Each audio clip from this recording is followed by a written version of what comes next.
السلام علیکم dear students. آج جو ہم نے ٹاپک شروع کرنا ہے وہ جغرافیہ کی شاخوں کے متعلق ہم نے پڑھنا ہے کہ جغرافیہ کی جو مین برانچز ہیں، جو بڑی بڑی شاخیں ہیں وہ کون سی ہیں۔ تو جغرافیہ کی دو بڑی شاخیں ہیں، اس میں سے ایک طبعی جغرافیہ ہے اور ایک انسانی جغرافیہ۔ طبعی جغرافیہ کیا ہے؟ یہ علم کی بنیاد تصور کیا جاتا ہے۔ اس شاخ کے مطالعہ کے بغیر جغرافیہ کی دیگر شاخوں کا مطالعہ ناممکن تصور ہوتا ہے۔ یہ جو طبعی جغرافیہ ہے، اس میں ہم جو زمین کے متعلق بھی ہم پڑھ رہے ہوتے ہیں، کرہ ہوا کے متعلق بھی پڑھ رہے ہوتے ہیں، کرہ آب کے متعلق بھی پڑھ رہے ہوتے ہیں، کرہ ہجری کے متعلق بھی پڑھ رہے ہوتے ہیں، تو ساری ڈیٹیل اس کے اندر آتی ہے۔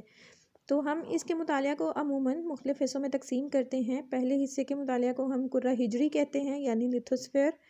اس حصے میں کرہ ارض کا وجود، اس کی ساخت، بناوٹ، اس میں شامل نامیاتی غیر نامیاتی اجزاء کا تجزیہ اور اس حصے پر پائے جانے والے نقش و نگار یا جو قدرتی خد و خال ہیں ان کے متعلق جائزہ لیا جاتا ہے، ان کے اثرات کو دیکھا جاتا ہے۔ اس طرح جو دوسرا حصہ ہے اس کو ہم کرہ ہوا کے نام سے جانتے ہیں۔ اس حصے میں ہم موسم اور آب و ہوا کا فرق، آب و ہوا کے عناصر، درجہ حرارت کی تقسیم، ہوا کا دباؤ، دنیا میں مختلف ہواؤں کے چلنے کے اسباب، اثرات، ہوا میں نمی کتنی ہے اور اس سے کیا کیا جو کارنامے ہیں وہ سر انجام پا رہے ہیں، ان چیزوں کو ہم پڑھتے ہیں۔ تیسرا حصہ کرہ آب کہلاتا ہے۔ اس حصہ میں آبی اجسام، سمندری اجزاء، سمندری حرکات اور اس کے اسباب اور اثرات وغیرہ پڑھے جاتے ہیں۔ اس کے علاوہ روئے زمین پر نباتات، حیوانات اور انسانی مطالعہ کو کرہ حیات کے نام سے پکارا جاتا ہے۔ تو یہ تمام جو ڈیٹیل ہے اس کو ہم طبعی جغرافیہ میں پڑھتے ہیں۔ دوسری ہمارے پاس آ جاتی ہے انسانی جغرافیہ۔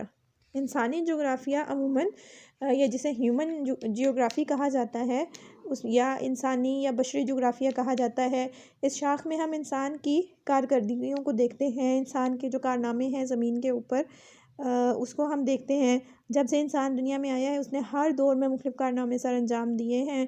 وہ علاقے جو بالکل صحرا تھے، بنجر تھے، وہاں پہ اب کیا آپ کو سرسبز اور لہلہاتے کھیت نظر آ رہے ہوتے ہیں۔ پھر زمین کے اندر جسے ہم کہتے ہیں کانکنی کی ہے، زمین کا سینہ چاک کیا ہے اور قیمتی دھاتوں کو نکالا ہے اور اس سے بہت ساری مفید چیزیں بن رہی ہیں۔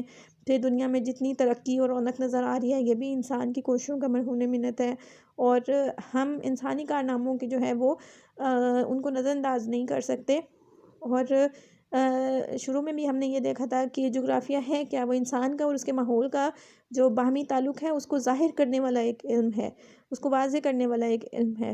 تو یہ ہمارے پاس جو جغرافیہ کی شاخیں تھیں وہ ہے طبعی جغرافیہ اور انسانی جغرافیہ، اور ان کی ڈیٹیل انشاءاللہ ہم آنے والے لیکچرز میں دیکھیں گے۔ آج کا لیکچر یہیں ختم ہوتا ہے۔ اللہ حافظ۔